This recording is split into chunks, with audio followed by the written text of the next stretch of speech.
Salam Pramuka. Assalamualaikum warahmatullahi wabarakatuh. Perkenalkan, nama saya Eva Fitrana.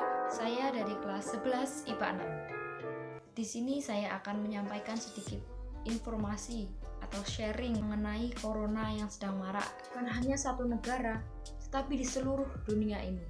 Terus, apa yang mesti kita lakukan sebagai generasi pramuka?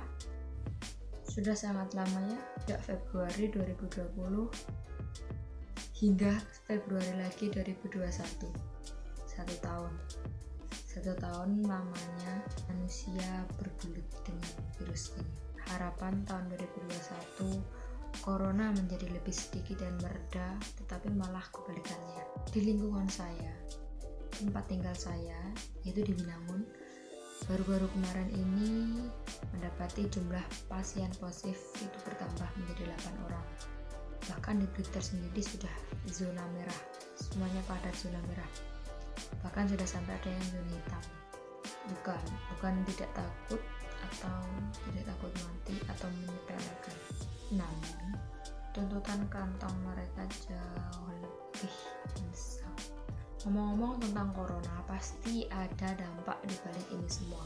Apa saja dampak yang ditimbulkan dari adanya virus corona yang berkepanjangan ini? Yang utama adalah krisis ekonomi. Kenapa dikatakan krisis ekonomi? Contoh, sudah banyak bukti. Para pedagang bangkrut gulung tikar karena mereka dilarang untuk berjualan, guna untuk membatasi kegiatan di luar lingkungan. Bagaimana bisa harga kebutuhan pokok melambung tinggi, sedangkan masyarakatnya perekonomiannya rendah? Dan itu semua menimbulkan adanya tindak kriminal. Mereka yang terpaksa kekurangan uang untuk memenuhi kebutuhan hidup mereka akhirnya melakukan tindak kriminal seperti mencopet, menjamret, maling, bahkan tindak kekerasan lainnya, menipu. Tidak hanya itu, hal itu pun juga berdampak pada para siswa. Kenapa? Selain dituntut untuk belajar dengan cara jarak jauh ini, mereka juga dituntut untuk menggunakan dan memanfaatkan media sosial yang ada, handphone. Itu pun kalau mereka mempunyai handphone. Terus bagaimana dengan mereka yang berada di pedalaman? Masalah sinyal dan juga masalah penggunaan alat elektronik ini. Tentunya hal itu yang harus menjadi pembahasan utama mengenai pendidikan di Indonesia. Masker, hand sanitizer. Mungkin saat ini dua benda itu adalah benda yang sangat penting dan sangat dibutuhkan. Entah hanya digunakan sebagai formalitas atau memang untuk kebutuhan. Banyak orang beranggapan bahwa masker yang mereka gunakan sudah aman untuk melindungi mereka dari corona.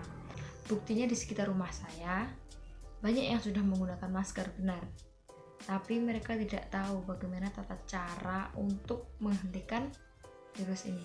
Pandangan bahwa masker itu sudah menjadi hal yang lumrah.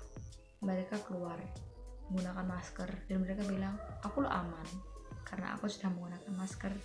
Tapi mereka lalai dengan 2M yang lainnya, mencuci tangan dan menjaga jarak. Mungkin kalian memang benar sudah menggunakan masker, tapi kalian berinteraksi dengan orang lain, kalian tidak menjaga jarak. Kalian berniaga, jual beli, proses jual beli bertemunya antara pedagang dan pembeli, terjadilah kontak di situ. Tukar menukar uang, pegang memegang barang, dan tanpa sadar kalian sudah menyebarkan virusnya. Dari uang yang kalian pegang, dari barang yang kalian pegang. Betul, memang kalian sudah memakai masker. Tapi kalian jangan melupakan 2M yang berikutnya, yaitu menjaga jarak dan juga mencuci tangan. Pemahaman masyarakat tentang corona ini sepertinya perlu ditingkatkan lagi. Bukan hanya sekedar memakai masker dan menjaga jarak, bersosialisasi, tapi mereka juga harus diberi bekal, informasi, dan pengetahuan yang lebih lagi tentang corona ini. Bagaimana tata cara untuk mencegah terjadinya corona dan tanda-tanda apa yang sering muncul. Karena kadang kita tidak sadar kalau kita sudah terjangkit corona, kan ada kan orang tanpa gejala. Kemudian dia keluar rumah, dia berinteraksi dengan orang banyak, walaupun mereka memakai masker atau apapun itu, Mereka berinteraksi, mereka saling sentuh, kontak lah intinya. Tanpa sadar mereka juga sudah menyebarkan virus kan. Maka dari itu, sosialisasi mengenai virus corona ini harus lebih ditingkatkan lagi, terutama di daerah pedesaan-pedesaan dan juga pedalaman. Virus ini menyerang tidak mengenal usia, entah tua, entah muda, semuanya bisa terjangkit.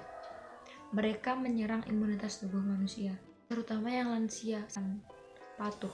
Saat ini kita hanya perlu patuh agar virus ini segera hilang. Bukan seperti tahun kemarin. Tahun kemarin sudah hampir mereda. Di awal tahun kembali lagi. Apakah kita akan melakukannya lagi di tahun 2022 nanti? Tidak kan? Maka dari itu patuh. Ya, sekiranya itu saja yang dapat saya sampaikan. Apabila ada salah kata saya mohon maaf. Salam Pramuka.